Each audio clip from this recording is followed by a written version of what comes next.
अस्सलाम वालेकुम नाजरीन, दिस इज़ सानी Khan and you watching new episode of inside financial markets. हम गुज़िश्ता 3 प्रोग्राम से 2020 का रिव्यू कर रहे हैं और 2021 की मार्केट आउटलुक मार्केट के प्लेयर्स के साथ डिस्कस कर रहे हैं। हमने शुरू में AKD का व्यू लिया। AKD securities they have a perfect view कि next year is the year of boom. They said के 52,000 का जो लेवल है वो ब्रीच हो सकता है। Then we spoke to Kamran Nasir of JS Global. JS also has another fantastic view. They think कि बाज़ार 60,000 का लेवल भी क्रॉस कर सकती है। ये सारी जुबरेंस और एक्साइटमेंट जो है उसकी वजह इकनॉमिक एक्टिविटी का रिवाइव होना है। वैसे तो जो सीज़न है वो क्राइसिस की रिपोर्ट्स का है, कार्टल्स और माफियाज़ के ख़िलाफ़ बातों का है। गॉड नोस के कभी पाकिस्तान में माफियाज़ और कार्टल्स के ख़िलाफ़ कभी कोई एक्शन भी होगा या नहीं। इसी हफ्ते की बात है। We have seen 2 reports that have come out, one against the cement cartel और and the other one against the oil sector cartel. दोनों पे आज के प्रोग्राम में हम ज़रूर बातचीत करेंगे। दूसरी जो बातचीत हम करेंगे that we will take on and discuss the market outlook for 2021 and 2020's review with the KSB Securities. So बाज़ार के we have selected 5 brokerage house और एक छोटे हाउस से भी हम बातचीत हमने की है just to find out कि बाज़ार की total sentiment किस तरह की है। So generally what we have come out until now is that everybody is gung-ho, everybody is positive about the market. Everybody is like 2021 is going to be the year of the equity market. आज के programme में हम बातचीत करेंगे KSB securities के CEO Arsalan Soomro से। इनसे हम एक वही जो स्टैंडर्ड 5 सवालात है that is about the currency, the inflation, going forward market, economy का रिवाइवल, GDP और जो 4 सेक्टर्स हैं वो कौन से हैं इनकी नज़र में जिनको ये देखते हैं 2021 में वो परफॉर्म करने जा रहे हैं। So let's talk to Arsalan Soomro. We welcome you on the show. अस्सलाम वालेकुम। वालेकुम अस्सलाम। अरसलान, हमें ये बताइएगा कि KSE 100 इंडेक्स को आप at the end of the year कहाँ क्लोज होते हुए देख रहे हैं? डॉलर की क्लोजिंग आपको कहाँ दिख रही है? And going forward how do you look at the market? एक तो थोड़ा सा रिव्यू दे दें 2020 का मार्केट के बारे में, आपका क्या रिव्यू है, और 2021 how do you look at the market? Where do you see the index closing next year end in June 2021? Thank you, Sunny bhai, for having me. I think firstly, the index by December end should be somewhere in the range of 44,000 to 44,500. मतलब यहाँ से सिर्फ 2% upside है because we hardly have very less working days left. As far as the currency is concerned, तो रुपया हमें लगता है डॉलर के खिलाफ एक स्ट्रॉन्ग ही मोमेंटम रखेगा, तो ये 161 के करीब ही रहेगा by the end of this month. तो अगर हम ईयर 2020 को अगर रिकैप करें तो ये बेसिकली हमारी वी शेप रिकवरी आई है। हमने देखा था कि जनवरी में इंडेक्स का आपका हाई लगा था, फिर मार्च से इंडेक्स गिरा है कोविड की वजह से, because there was a lot of panic. कभी जिंदगी में एक नेशनल लॉकडाउन हमने नहीं देखा था, लेकिन उसके बाद स्टेट बैंक ने काफी फैक्टर्स अपने तरफ से इंट्रोड्यूस करा है। टर्म फाइनेंसिंग हो गई, डिस्काउंट रेट कट किया 13.25% से 7% तक, तो मार्केट को सपोर्ट आई है। उसके बाद करेंसी भी स्टेबल हो गई है, उसके बाद हमारे रिजर्व भी स्टेबल हो गए। अगर हम 2021 की बात करते हैं तो मुझे लगता है कि by next June which is June 2021 वहां तक हमारा इंडेक्स जो है 52-53,000 लेवल तक चला जा सकता है very conveniently, and by December ये क्लोजिंग जो है 55-57,000 हो सकती है। एंड जहां तक रुपए की बात है, हमें लगता है कि अगले 12 महीने तक रुपया जो है ज्यादा डेप्रिशिएट नहीं करेगा, probably in the range of 164 to 167 ही रहेगा बाय नेक्स्ट दिसंबर 2021। अच्छा, हम लोग क्यों कह रहे हैं कि रुपया जो है ज्यादा डेप्रिशिएट नहीं करेगा? उसकी वजह ये है कि कोविड की वजह से हमने देखा है कि हमारा करंट अकाउंट सरप्लस में है और रेमिटेंसेस बढ़ती जा रही हैं। अब ये सेकेंड वेव जो हम इस वक्त कोविड की देख रहे हैं उसमें ट्रैवल रिस्ट्रिक्शंस अभी भी हैं, तो जो पैसा मुल्क से बाहर जा रहा था by travel and informal channels, वो नहीं हो रहा, और जो मुल्क के अंदर आ रहा है वो फॉर्मल चैनल्स के अंदर ही आ रहा है। मैं आपको एग्जांपल दे दूं, इस फिस्कल ईयर का हमारा करंट अकाउंट डेफिसिट जो था, टारगेट था $6 बिलियन का डेफिसिट, हमें लग ये रहा है कि सिर्फ $2 बिलियन का डेफिसिट होगा। तो एक तो ये चीज है कि रुपया आपका मुस्तहकम है और आपके जो है एफएक्स रिजर्व है वो इस वक्त बढ़ते जा रहे हैं। एफएक्स रिजर्व हमें लगता है कि नेक्स्ट जून तक जो है ये हो जाएंगे आपके 22-22.5 बिलियन डॉलर, और दिसंबर तक ये हो जाएंगे $24 billion, including of commercial bank and state bank के दोनों के रिजर्व मिला के। अच्छा, इंडेक्स को हम क्यों देख रहे हैं कि बाय नेक्स्ट 12 मंथ ये 55 to 57,000 हो सकता है। यहाँ से ये 25 से 30% की मूवमेंट है। सिंपल आपका 5 to 6% डिविडेंड यील्ड होती है। और इस वक्त जो मेन बोर्ड हम देखें, जैसे बैंकिंग सेक्टर स्टॉक्स हो गए, ईएनपी सेक्टर हो गया, सिक्लिकल्स हो गए, ऑटो, सीमेंट, टेक्सटाइल, उन सब में on average I would say कि 20 to 30% मिनिमम अपसाइड है। तो अगर हम पूरा वेट देखते हैं इंडेक्स का, तो हमें लगता है कि इंडेक्स में यहाँ से नेक्स्ट 12 मंथ तक गुड 25 to 30% अपसाइड बिल्कुल नजर आती है। उसके फैक्टर्स कुछ ऐसे हैं कि इंटरेस्ट रेट हमें लगता है अभी भी नीचे रहेगा for next 6 month, number one, क्योंकि सेकेंड वेव में इस वक्त हम लोग हैं और इकोनॉमी को सारी दुनिया में सेंट्रल बैंक जो है ग्रोथ ओरिएंटेड इस वक्त फोकस कर रही है। वो इंटरेस्ट रेट बढ़ा नहीं रही, इंटरेस्ट रेट कम कर रही है। पहली चीज तो ये। दूसरी चीज तो ये, हमें लगता है कि हमारे फरवरी में बेस केस जो है एफएटीएफ का वाइट लिस्टिंग है। तो अगर हम व्हाइट लिस्ट हो जाते हैं तो एक बड़ा एक पॉजिटिव मोमेंटम इकोनॉमी के अंदर आ जाएगा। और एक जो हम प्राइमरीली चीज देख रहे हैं कि इस वक्त यू शेप रिकवरी आएगी। मैं इसका भी एग्जांपल दे दूं, 2018, 19, 20 में हमारी मार्केट नीचे जा रही थी, और 20 और 21 में हमें लगता है कि यू शेप की तरह या वी शेप की तरह एक रिकवरी आएगी, बड़ी रैपिड रिकवरी आएगी, क्योंकि गवर्नमेंट की पॉलिसीज इस वक्त जो है दिखाई दे रही है, चाहे वो कंस्ट्रक्शन पॉलिसीज हो, चाहे वो टेक्सटाइल पॉलिसी हो, चाहे वो आईपीपी के साथ टॉक्स है। अभी इस वक्त लगता है कि गवर्नमेंट ने ग्रिप अच्छा कर दिया है ऑन इकोनॉमिक इंडिकेटर्स, और काफी जो इन्वेस्टर्स हैं लोकली वो इस वक्त एक्साइटेड है और मार्केट को वापस से देख रहे हैं एक पॉजिटिविटी की तरफ। तो हमें लगता है कि यहाँ से अगले 2 साल तक तो काफी पॉजिटिव मोमेंटम रहेगा, स्पेशली जो ईयर 2021 होगा उसमें काफी ज्यादा अपसाइड हमें नजर आ रही है। ये बताएं कि आईएमएफ प्रोग्राम को आप देख रहे हैं रिवाइव होता हुआ? जी एब्सोल्युटली, ये बिल्कुल रिवाइव होगा, लेकिन इस वक्त जो है समझ लें होल्ड पे है। रिवाइव इसलिए करना जरूरी है क्योंकि कुछ चीजें जो आईएमएफ ने हमें कही हैं, चाहे वो पावर सेक्टर के हिसाब से हो, स्टेट बैंक की ऑटोनॉमी के हिसाब से, ये हमारे मुल्क की अपनी जरूरत है। सिमिलरली जो टैक्स रिफॉर्म्स हमें करने हैं वो हमने देखा है काफी चेंजेस होते हैं टैक्स कलेक्टर में, जो टैक्स हमारे इंचार्ज होते हैं गवर्नमेंट की तरफ से, लेकिन ये जो जरूरत है टैक्स वाइडन करने का वो हमारे मुल्क की अपनी जरूरत है। आईएमएफ के साथ मुज़ाकरात हमारे बिल्कुल रिवाइव होंगे, लेकिन इस वक्त नीड नहीं है। आप समझ रहे हैं कि $4-5 बिलियन हमने कोविड की वजह से वैसे ही अपनी करेंसी में संभाल लिए हैं। तो इस वक्त आईएमएफ के साथ एग्रेसिव नीड नहीं, लेकिन बिल्कुल रिवाइव होंगे ये टॉक्स। अरसलान, मुझे ये बताएं कि जब इकोनॉमिक एक्टिविटी नहीं है, डॉलर आप बचा रहे हैं बिकॉज इंपोर्ट काइंड ऑफ रुकी हुई है, तो how do you see this? कैसे आप कह सकते हैं कि 22 अरब डॉलर का नंबर हम देख सकते हैं नेक्स्ट ईयर? जी देखिए, एक तो इकोनॉमिक एक्टिविटी नहीं है ना, उसकी वजह से हमारे इंपोर्ट्स नीचे हैं, नंबर वन।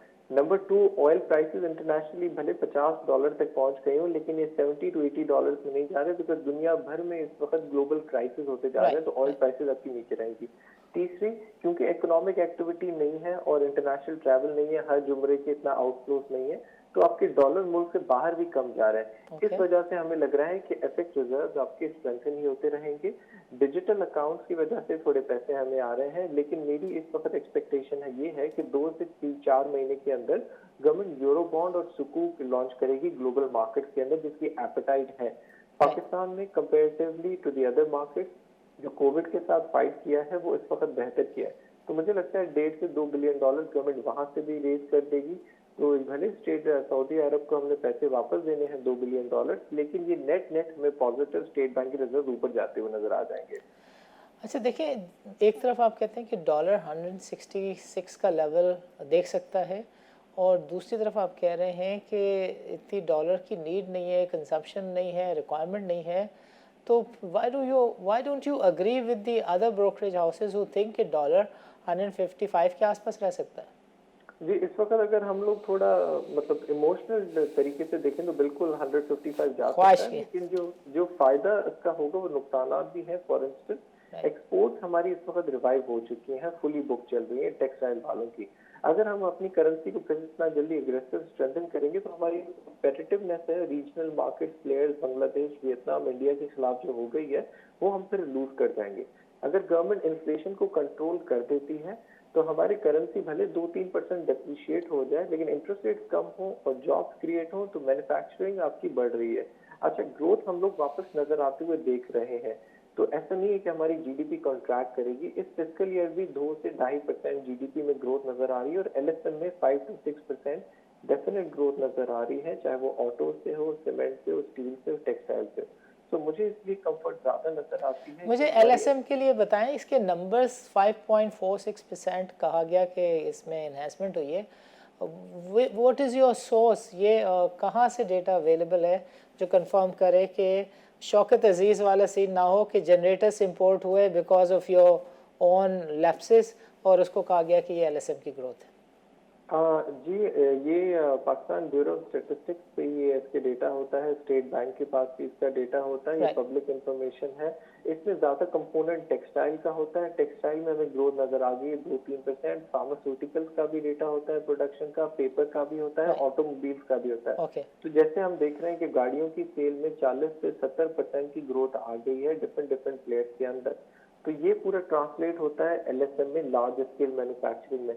एक और डेटा पॉइंट मैं यहाँ पे देता चलूं कि एसबीपी ने एक फाइनेंसिंग निकाली थी, turf, yes. TERF, turf financing for machinery या या। एक्सपेंशन।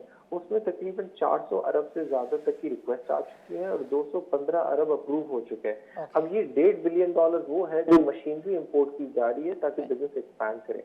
या। तो मुझे तो इस वक्त ग्रोथ वाकई नजर आती हुई नजर आ रही है और डेटा इसको सपोर्ट कर रही है। सो इन्फ्लेशन के बारे में बताएं कि inflation where do you see in 2021? I think the CPI numbers by the end of December 2021 should be somewhere close to the range of 7.5 to 8%. This is our base case because we see कि oil prices में ज़्यादा upward movement नहीं आएगी और जो supply shocks हमने देखे थे agriculture में वो भी काफ़ी हद तक हमारे कंट्रोल हो जाएंगे और imported inflation इसकी वजह से नहीं आएगी। तो हमारा ये belief है कि inflation will fall down to 7 to 8%, इसी रेंज के अंदर रहेगी for the next calendar year. Okay. Current account surplus की पोजीशन को आप इसी तरीके से देख रहे हैं by the end of calendar year 2021? No no, absolutely not. मेरे ख्याल से इंपोर्ट्स बढ़ेंगी और मशीनरी इंपोर्ट्स होगी, आपकी RLNG इंपोर्ट्स होगी और आपकी ऑटोमोबाइल इंपोर्ट बढ़ेगी। जैसे जैसे इकोनॉमी वक्त के साथ साथ वैक्सीनेट होते रहेंगे अवाम में जो है last quarter of this fiscal year, तो इंपोर्ट में ग्रोथ नजर आएगी। आई थिंक हम लोग वापस 500 से 600 मिलियन डॉलर्स के मंथली डेफिसिट की तरफ चले जाएंगे, जो एब्सोल्युटली कोई वरी नहीं होता। लेकिन तब तक हमें सरप्लस नजर आ रहा है टिल मार्च और अप्रैल, तब तक हमें सरप्लस नजर आ रहा है। उसके बाद जो है एक नॉर्मल जो करंट अकाउंट डेफिसिट होना चाहिए। बिल्कुल जरूरी है कि आप डॉलर जो है भले बाहर भेजें ताकि इकोनॉमी में ग्रोथ इंपोर्ट हो सके। तो आई थिंक सस्टेनेबल होगा। अच्छा अरसलान, हमने जितने भी ब्रोकरेज हाउसेस से अब तक बात की है, one of the top tier 5 national level के जो ब्रोकरेज हाउसेस हैं, they all said the greatest misnomer is the political noise. God forbid ये दिसंबर में जिस तरीके से दोनों एक दूसरे को कह रहे हैं कि जी हम अपोजिशन को बिल्कुल ही फारिग कर देंगे, वो कह रहे हैं गवर्नमेंट को घर भेज देंगे। गॉड फॉरबिड अगर पॉलिटिकली चीज़ें ख़राब होती हैं उसका मार्केट पे फॉल आउट आप क्या देखते हैं? आई थिंक अगर पॉलिटिकल चीजें खराब हो रही हैं तो to be very honest all bets are off. So हमें लगता है देश के सिर्फ आपके इंडेक्स जो है 45 to 48,000 के बीच में रह जाएगा बिकॉज हमें अनसर्टनिटी हो जाएगी। लेकिन माय अंडरस्टैंडिंग है कि गवर्नमेंट के तकरीबन 2.5 साल पूरे होने वाले हैं। तो उसके बाद आपके 1.5 या 2 साल ही रह जाते हैं, उसके बाद इलेक्शन की तैयारी वैसे ही होने जा रही है। तो मेरी अंडरस्टैंडिंग यह है क्योंकि दुनिया में हमें दिखाना है कि हम डेमोक्रेटिक कंट्री है। 2 ट्रांजिशन हमारी 5 साल की हो गई है, तीसरी भी मेरे ख्याल से पूरी ही होगी डिस्पाइट द नॉइज ये आजकल चल रही है। लेकिन गॉड फॉरबिड अगर पॉलिटिकल नॉइज बढ़ जाती है और सिस्टम को अगर थ्रेट है तो ये तो बिल्कुल एक नेगेटिव इम्पैक्ट होगा मार्केट के लिए। अरसलान, यहाँ पर हम लेंगे एक छोटा सा ब्रेक और वक्फे के बाद हम आपसे बातचीत करेंगे सेनेट के इलेक्शंस और उसके इम्पैक्ट पर on the market and economic indicators. नाज़रीन, मिलते हैं एक वक्फे के बाद।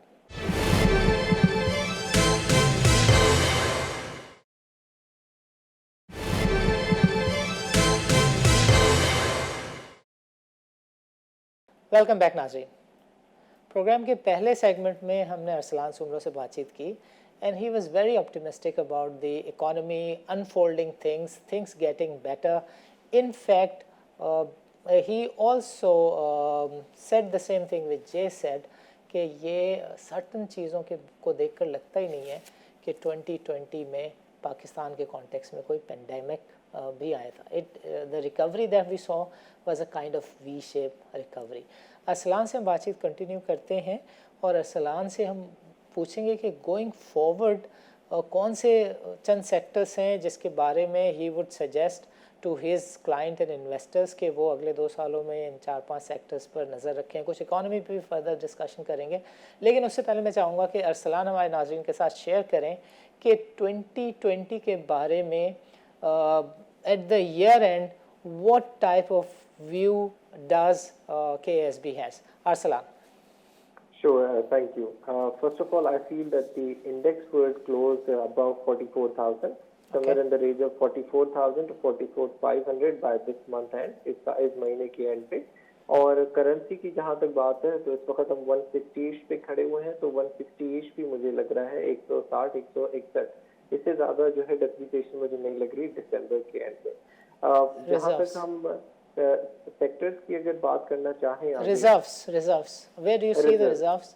एब्सोल्युटली रिजर्व्स हमें जो है लेटेस्ट इस वक्त ये इन्फॉर्मेशन है कि $1 बिलियन हमने सऊदीया को वापस रीपे कर दिए हैं, लेकिन इसके बरअक्स हमें चाइना से तकरीबन $1.5 बिलियन एक्स्ट्रा आ जाएंगे। तो इस वक्त हमारे रिजर्व $20.3 बिलियन है। आई एक्सपेक्ट मंथ के एंड पे ये $20.5 बिलियन तो $20.7 बिलियन भी हो सकते हैं बाय ईयर एंड इस वक्त। राइट। सो अरसलान, अब हमारे नाज़रीन के साथ शेयर करें कि if I were to invest and pick and choose 4 sectors, what will be the 4 sectors that you would suggest me to go and invest for next 2 years? I think first and foremost इस वक्त सबसे जो attractive sector है वो है banking sector. Banking sector की ये वाली वैल्यूएशन जो है हमने 8-9 सालों के बाद देखी है। ये लास्ट 2008 के क्रैश में ऐसे आई थी, और अगले 2 साल तक जब आपकी इकोनॉमिक ग्रोथ बढ़ेगी या डिस्काउंट रेट आपका बढ़ेगा या आपकी लोन ग्रोथ वापस आएगी, तो बैंकिंग सेक्टर नंबर 1 आपको क्लियर कट जो है आउट परफॉर्मेंस देगा। पहली चीज तो ये। बाकी 2 सेक्टर जो मैं कह सकता हूँ, व्हेन यू से कि ग्रोथ, तो can we have a number कि what type of number are you expecting for 2021 by investing in terms of economic growth and the banking sector? I think it's very conservatively speaking, यहाँ से 25 to 35% growth नजर आ सकती है if you go for the top tier blue chip bank, क्योंकि इस वक्त ये बुक वैल्यू से भी नीचे चल रहे हैं और ऑलमोस्ट 8 to 10% डिविडेंड यील्ड है इन बैंकिंग सेक्टर स्टॉक्स में। So it's very conservatively set कि बैंकिंग सेक्टर में आप 25+% रिटर्न आप देख सकते हैं फॉर नेक्स्ट 12 मंथ। अरसलान, मुझे ये बताएं कि ये 5 साल बाद काइबोर से डीलिंक हो जाएंगे सारे के सारे घर जो मेरे जैसे लोगों ने हाउस फाइनेंसिंग स्कीम में लिए हैं गवर्नमेंट की, तो सब प्राइम तो नहीं दिखता आपको 3 से 4 साल बाद बैंकिंग इंडस्ट्री मुश्किल में तो नहीं दिखती? No, it's too early in a country like Pakistan. Subprime आपका इसलिए मॉर्गेज मार्केट आपकी इतनी डेवलप होनी चाहिए, सब प्राइम में आपकी मॉर्गेज बन के फिर वो एक बैंक दूसरे बैंक को बेचता है। हम लोग की तो इस वक्त मॉर्गेज मार्केट डेवलप ही नहीं है। Right, exactly. So heads off to illiteracy here, जिसने 2008 में हमें महफूज किया, और अल्लाह करे इस मामले में इलिटरेसी थोड़ा सा तेज़ी में रहे। आपको नहीं लगता कि ये जो 7-8 नए प्लेयर्स मार्केट में आ रहे हैं, कम प्राइस में अच्छी गाड़ी हैं ऑफ़र कर रहे हैं, अच्छे फीचर के साथ प्रोडक्ट ऑफ़र कर रहे हैं, इन लिस्टेड प्लेयर को धचका लगेगा? देखिए, अभी ये जो जापानीज प्लेयर्स हैं इनकी मोनोपोली, फिर भी मोनोपोली बोलूंगा या उनकी ब्रांड वैल्यू बोलूंगा, वो अभी भी बिल्कुल ज्यादा है। ब्रांड वैल्यू तो साउथ जो कोरियन इस वक्त प्लेयर्स आ रहे हैं, हायोंडाई, किया और चाइनीज प्लेयर आ रहे हैं, इनको मेरे ख्याल से 2 से 5 साल लगेंगे अपने एस्टैब्लिश करने में, लोगों के अंदर वो branding, spare part availability, resale value. तो अगले 2-4 साल तक तो हमें लगता है कि Japanese players will be dominant in the space. हाँ, कंपटीशन आएगा, लेकिन हमारी इकोनॉमी इतनी छोटी साइज से ग्रो कर रही है, मोटराइजेशन रेशियो इतना हमारा कम है रीजन के अंदर कि मार्केट में सबके लिए गुंजाइश है पेनिट्रेट करने के लिए। तो मेरा नहीं ख्याल है इतना ज्यादा सीवियर कोई कंपटीशन होगा या प्राइसिंग पे इतना कंपटीशन होगा। So what is the growth that we can set as a target for auto sector? देखिए, 2021 Yes, as a matter of fact, आपको पता है कि stock market moves in swings, so there are times when it is up, there are times when या it is down.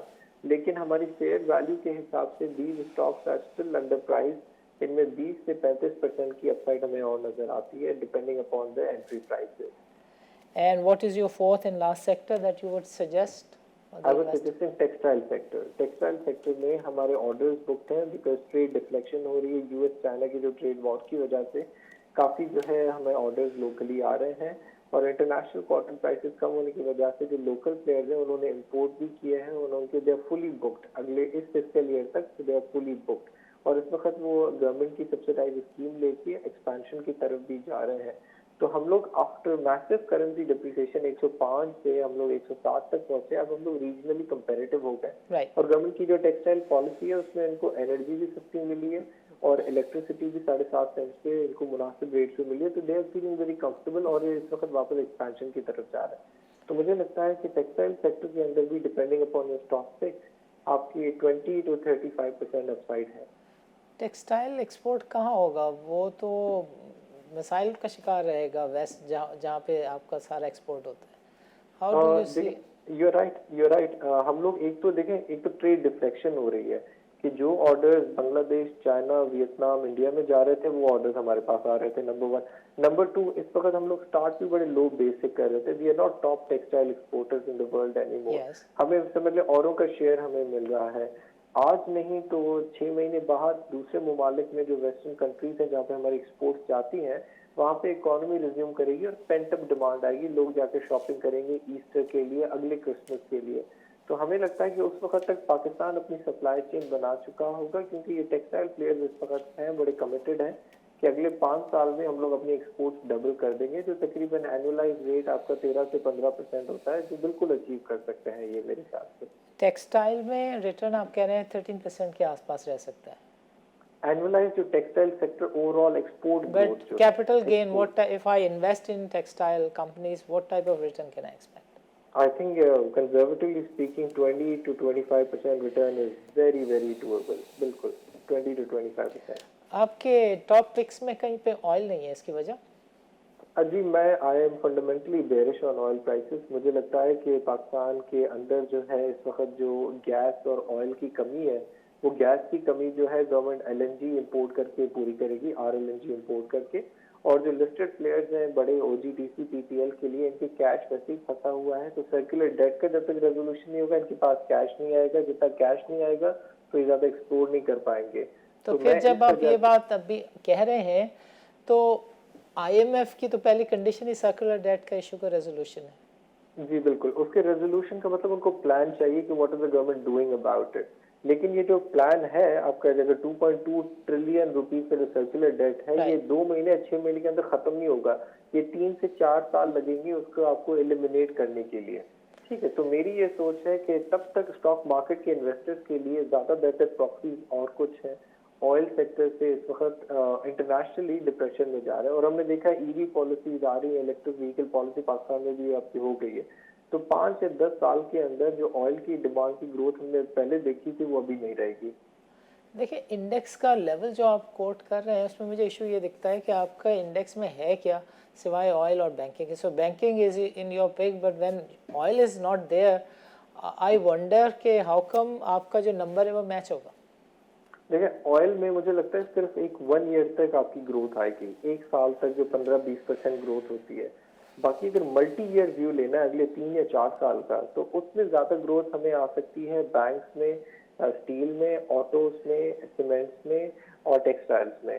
तो अगर हम 5% 6% dividend yield मिला दें और इन सेक्टर्स में 25 से 35% ग्रोथ लगा लें और ऑयल में 15% भी ग्रोथ लगा दें तो इंडेक्स का जो टारगेट है वो मेरा रीच हो जाता है। नेशनल रिफाइनरी में 7-8 लाख लग चुके, आपके पिक में है ही नहीं, क्यों? जी I think refineries were distressed, उनकी वैल्यूएशन बहुत कम थी, लेकिन जो इस वक्त ग्रोथ आई है दैट्स फिनोमिनल, दैट्स एबनॉर्मल, ये सस्टेन नहीं कर सकते, मेरा ये ख्याल है। नहीं ग्रोथ तो देखे माशाल्लाह 3 बिलियन से जो लिवरेज है ना वो 34 बिलियन तक गई है, लिवरेज के नंबर्स में भी सुपर डुपर ग्रोथ है। और रेगुलेटर पूछता है नेशनल रिफाइनरी से कि भाई तुम्हारे पास क्या मटेरियल इन्फॉर्मेशन है, जबकि रेगुलेटर के पास इंफॉर्मेशन होती है who is buying, to me who is pumping, उस पर बातचीत नहीं होती. How do you see things going forward अगर जो ऑयल सेक्टर है फॉर एग्जांपल आपकी बात को अगर मान लें वो परफॉर्म नहीं करता, I literally see index around I mean 47-48 से ज़्यादा मुझे नहीं दिखता next year. For 47,000 of it, 47,000, that means almost 8 to 9% total return. From here, yeah. और इंडेक्स का जो रिटर्न है उसमें आपके 5 से 6% तो सिर्फ डिविडेंड यील्ड मिल जाएगी हमें. तो मुझे लगता है इस वक्त बड़ी कंजर्वेटिव, सिर्फ अगर डिविडेंड मिलेगा तो इंडेक्स 47-48,000 तक चली जाएगी अगर कोई प्राइसेस में चेंज नहीं आती. अरसलान, आखिरी सवाल का जवाब दे दे मुझे फूड सेक्टर के ऊपर. हमने पिछले प्रोग्राम में बात की थी कामरान से भी, फरीद से भी, दे बोथ सेट के फूड सेक्टर जो है उसमें भी फिनोमिनल ग्रोथ देखी जा सकती है. What is your take on that? I think the food sector is a fantastic proxy to the rising consumer market in Pakistan. However, food sector में every player has different dynamics. So I feel that the upside that we see in these four sectors जो मैंने पहले लिखी उनमें ज़्यादा होगी than the food sector. लेकिन अगर आप 5 साल या 10 साल का विजन लेते हैं तो I think food sector is fantastic proxy जो डायरेक्ट आपको कंज्यूमर की ग्रोथ में पार्टिसिपेट कराती है. एंड इनकी एनुअलाइज रिटर्न भी could be, and we have seen it in the past, अच्छी कंपनी में 15 से 20% इनके एनुअलाइज रिटर्न आते हैं on the safe side. Right. Market से हट के एक थोड़ा सा मैं आपसे सवाल कर लूँ. आजकल राइट्स का ज़माना चला हुआ है. Every company is issuing a letter कि हम कैपिटल बढ़ाना चाहते हैं, उसका राइट बढ़ता है. और राइट में हम देखते हैं कि सिर्फ एक ही तरह का कार है कि आप राइट का शेयर ख़रीदें, डिलीवरेबल फीचर्स में बेच दें और उसके ऊपर बाज़ार में काफ़ी सारे वॉल्यूम्स आ रहे होते हैं. आपको नहीं लगता कि जो शॉर्ट सेल की मार्केट है, लेंडिंग एंड बोरिंग की मार्केट है, एक्चुअली वो अगर वाइब्रेंट हो तो ये ज़्यादा इफ़ेक्टिवली काम हो सकता है that you sell in future after borrowing from the lending and borrowings market and you do straight trading rather than अभी आज जितना भी लोगों ने रोल ओवर किया है, ट्रेडिंग की है, next week they need to roll over और उसमें उनके साथ क्या होता है ये अल्लाह ही जानता है. देखिए इन terms of the trading strategies वो तो हर इंडिविजुअल की अपने प्रेफरेंस के हिसाब से होती है. But the availability of products at yes absolutely availability of products है, लो इंटरेस्ट रेट है, लोगों को इस वक्त और ऑप्शन नहीं है कि किधर इन्वेस्ट करना चाहिए. Property prices very high and low interest rate की वजह से मार्केट में लेवरेज ज़्यादा है. बट एक जो फंडामेंटल का सवाल आपने पूछा था राइट्स इशू का, देखिए राइट्स इशू कंपनी तब करती है जब या तो उसके हालात बिल्कुल ख़राब होते हैं या उसको एक्सपेंशन चाहिए होती है. इस केस में ज़्यादातर जो राइट्स इशू हुए हैं वो हमने देखे हैं जब कंपनीज के बिल्कुल ज़्यादा हालात ख़राब है और वो कैश लेके अपने बुक से डेट अपना कम करना चाहते हैं. तो मल्टीपल कंपनीज हैं लिस्टेड जिन्होंने इस वजह से ही अपने राइट्स इशू किए हैं, जो बिल्कुल नेचुरल स्ट्रैटेजी होती है, पूरी दुनिया भर में राइट्स हो रही होती है. तो इसमें कुछ ज़्यादा I don't think there is a lot to worry about. That's super, so nice of you Arsalan. आपने हमारे लिए वक्त निकाला, नाज़रीन के साथ इम्पॉर्टेंट इन्फॉर्मेशन शेयर की. एक दफ़ा फिर आपसे कभी अच्छे मौजू पर किसी अच्छी डिस्कशन के लिए बातचीत करेंगे, आपको फिर ज़हमत देंगे. अरसलान, आपका प्रोग्राम के लिए वक्त निकालने का बहुत बहुत शुक्रिया. नाज़रीन, वक्त हुआ चाहता है एक शॉर्ट ब्रेक का. मिलते हैं एक वक्फे के बाद.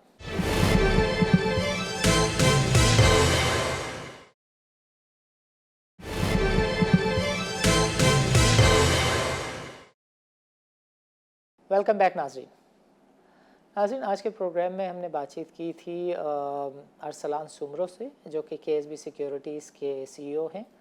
और बाकी ब्रोकरेज हाउसेस की तरह I mean the top main stream brokerage houses, 5 big brokerage houses, he is also very optimistic about the economy. Programme के इस सेगमेंट में हम बातचीत करेंगे टॉप लाइन के हेड ऑफ रिसर्च से. और वी थॉट के मेन स्ट्रीम ब्रोकरेज हाउसेस के साथ साथ एक आध और ब्रोकरेज हाउस से भी बातचीत की जाए. So we have taken their view about the dollar index का क्लोजर गोइंग फॉरवर्ड, इन्फ्लेशन को कहाँ देखते हैं.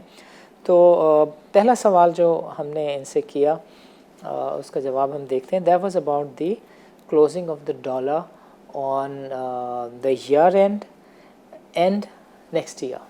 देखिए जो हम डॉलर क्लोजिंग देख रहे हैं दैट इज़ अराउंड 160 रुपीज़ दिसंबर के एंड में, जैसे अभी चल रहा है 160 से 162 के बीच में। एंड फॉर जून एंड जो हम देख रहे हैं दैट इज़ अराउंड 166 रुपीज़। अब आपको पता है कि हम पहले फिक्स रिजीम में थे, बट अभी जो है हम based on market demand and supply regime पे चले गए। तो इस हिसाब से वी आर एक्सपेक्टिंग कि डॉलर की जो लाइकली क्लोजिंग होगी for June 2021 that would be around 166 rupees.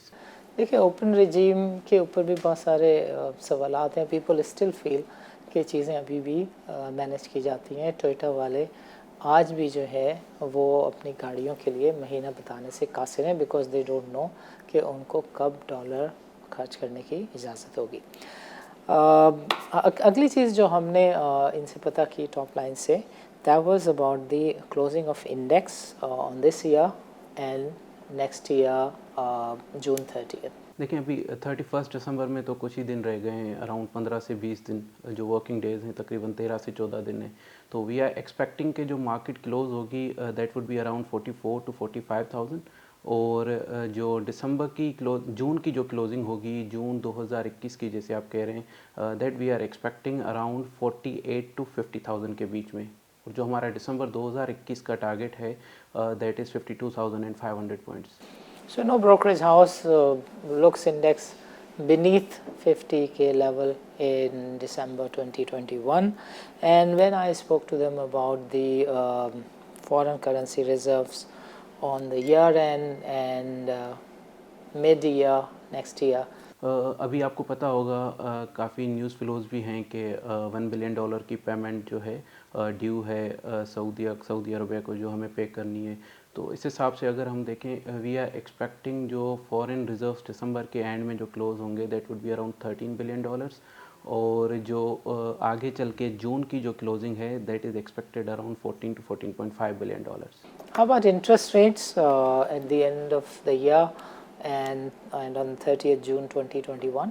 Interest rate में हम कोई चेंज एक्सपेक्ट नहीं कर रहे अभी एज ऑफ नाउ, क्योंकि इन्फ्लेशन भी काफ़ी आपने देखा होगा जो कम हो रही है। फूड इन्फ्लेशन काफ़ी हद तक शुगर की प्राइसेस को हमने कर्टेल कर लिया है, हमने वीट की प्राइसेस को भी कर्टेल कर लिया है। तो इस हिसाब से जो इंटरेस्ट रेट की हमारी एक्सपेक्टेशन है that is same status quo at 7% for December 2020। And June 2021 में हम देख रहे हैं कि मई और जुलाई के बीच में, या मई में हो सकता है या जुलाई में हो सकता है, 100 बेसिस पॉइंट्स का इंक्रीज। तो that would be around 7 to 8% to answer your question. Interest rate के बारे में जो मेन स्ट्रीम ब्रोकरेज हाउसेज हैं दे फील कि ये 100 से 300 बेसिस पॉइंट के आसपास बढ़ सकता है। Inflation at the year and on 30th June, inflation जो ओवरऑल हमारे एस्टिमेट्स हैं that could range in between 7.5 to 8.5% for both of the terms that you have mention. that was it from Top Line Securities. नाज़रीन, आज के programme में हमारे 3 segment थे। First segment was about the economy in 2020 and going forward market and economy in 2021, where we spoke with the KASB CEO. हम AKD JS से बात already कर चुके हैं, उनके नंबर्स हम आपके साथ शेयर कर चुके हैं और बता चुके हैं that the main stream brokerage houses, they feel the economy is going to be in good shape, market is going to be in the good shape. KSB also joined these voices, and they also their number also considered the same. They also maintained कि index nobody said कि index 50,000 के level से कम रह सकता है। Inflation के लिए JS thought के मैक्सिमम ये 1-8% का इसमें इन्हेंसमेंट आ सकता है। इंटरेस्ट रेट के लिए JS हैड अ व्यू कि ये मैक्सिमम 9% के आसपास रह सकता है अगले साल। रिजर्व्स के लिए everybody is of the opinion कि जिस तरीके से इकॉनमी रुकी भी है और आस्ते आस्ते अनफोल्ड हो रही है, तो ये पाकिस्तान के लिए टेक्निकली अच्छा है, बिकॉज पाकिस्तान में एक काइंड ऑफ ट्रांजिशन हो रही है कि डॉलराइज इकॉनमी जो है वो पाक चाइना स्वैप एग्रीमेंट की वजह से पाकिस्तान के कर्ज़े अब डॉलर से युआन की तरफ जा रहे हैं, तो इसका पाकिस्तान को फ़ायदा मिल सकता है। बिल्कुल उसी तरह जिस तरह 1990s में we were the first flag bearer of the dollarisation of the economies around the globe, we took certain steps जिसकी वजह से आवाम को तो मुश्किलात हुई, मगर दुनिया में डॉलराइजेशन और पेट्रो डॉलर का कल्चर जो है वो इंट्रोड्यूस हुआ। अब चाइना अमेरिका के सामने खड़ा हो रहा है और अल्हम्दुलिल्लाह हम उनके साथ हैं। हम हमारे कर्ज़े वो अदा कर रहे हैं। अब कर्ज़े डॉलर में नहीं युआन में हुआ करेंगे, which is super great for Pakistan, because Chinese को ये ट्रांजिशन इतनी आसान नहीं होगी और हमें इसका एक नेचुरल एडवांटेज मिलेगा, because dollar is a major currency. Dollar has far stronger grip in the currency markets across the globe. So China को ये चीज़ सिक्योर करने में वक्त लगेगा और उतनी देर में हमारे पास भी चांस होगा कि हम थोड़े से स्ट्रॉन्ग हो सके। पाकिस्तान में ये महीना जो है वो इंक्वायरी रिपोर्ट्स की पब्लिश करने का था। पाकिस्तान में एक फैशन है, लेकिन heads off to PTI government कि उनकी मौजूदगी में ये इंक्वायरी रिपोर्ट्स आना शुरू हो गई हैं। इसके बारे में जो सिनिक थिंकर्स हैं वो ये कहते हैं कि ये अपने गवर्नमेंट में ही अपने फाइनेंसियर्स को क्लीन चिट दे के जाना चाहते हैं, लेकिन इसका जो पॉजिटिव एस्पेक्ट है वो ये है कि अगर इन्हें 2.5 साल मिल गए तो हम उम्मीद कर सकते हैं कि अगले 2.5 साल बहुत ही अच्छे होंगे, बिकॉज़ ये बैगेज शायद ऑफलोड कर चुके हों, बिकॉज़ पाकिस्तान में गवर्नमेंट्स बैगेज ऑफलोड करने के बाद एक दिन भी चल नहीं पाते। पहली रिपोर्ट जो पब्लिश की गवर्नमेंट ने, that was about the oil crisis. The other one was about the cement crisis. Oil crisis में बताया गया कि एक वेटनरी डॉक्टर, जानवरों के डॉक्टर जो हैं वो डीजी ऑयल के तौर पे तैनात थे और वो रेगुलेटरीज़ के हुक्म पे काम किया करते थे। 200, 400, 500 अरब के नंबर्स इस रिपोर्ट में दिखना कोई मसला ही नहीं है और उसकी वजह से ख़जाने को नुकसान पहुंचना भी बहुत छोटी सी बातचीत है। मगर जो चीज़ पेनफुल है वो ये है कि इस रिपोर्ट में ईरान से लो क्वालिटी जो ऑयल की इंपोर्ट है उसको मैं कहता हूँ कि कॉन्स्पिरेसियस वे में इस तरह लिखा गया है कि इसकी इम्प्लिकेशन फरवरी के FATF के होने इजलास इजलास में हमारे सामने आ सकती हैं, बिकॉज गवर्नमेंट के डॉक्यूमेंट में इसको नहीं लिखा जाना चाहिए था। This is my own view. इसमें जिसने भी ये नेकी की है उसको देखा जाना चाहिए, उसके बैकग्राउंड को देखा जाना चाहिए, उसके इंटेंशंस का पता किया जाना चाहिए, बिकॉज बहुत सारी चीज़ें पास में भी हुई हैं। कभी भी ये मैटर्स हाई कोर्ट्स में नहीं गए, कभी भी ये मैटर गवर्नमेंट के ऑफिशियल डॉक्यूमेंट्स का हिस्सा नहीं बने। सो जहाँ ये वेटनरी डॉक्टर साहब जो हैं इन्होंने ओगरा के अफेयर्स को मिसमैनेज किया, विदाउट स्टोरेज 2000 से ज़्यादा आउटलेट्स को ऑपरेट करने की इजाज़त दी, OMC के लाइसेंसेस इशू किए, वहीं पर गवर्नमेंट के इन लैप्सेस की वजह से इनफैक्ट जून में जो ऑयल का क्राइसिस आया वो इनकॉम्पिटेंस से ज़्यादा करप्शन की वजह से था। ये भी एक बात है जो इस रिपोर्ट में बताई गई है।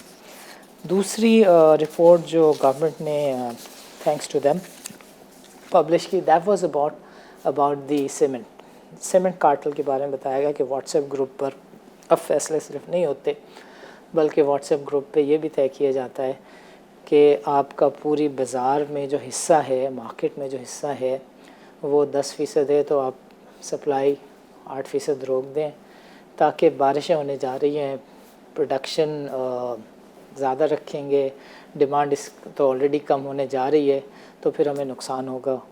और ये वाले कंपैरिजन पाकिस्तान में ही हो सकते हैं, दुनिया में और कहीं नहीं हो सकते कि गवर्नमेंट अगर शरह सूद 14% पे रखे हुए है तो हम 14.25% नफ़ा क्यों लें। हमें डिमांड सप्लाई के मेकैनिज़म को अपने हाथ में रहना है, बिकॉज रियासत तो फ्रेंकली इन मामलात में इतनी एग्जिस्ट करती भी नज़र नहीं आती।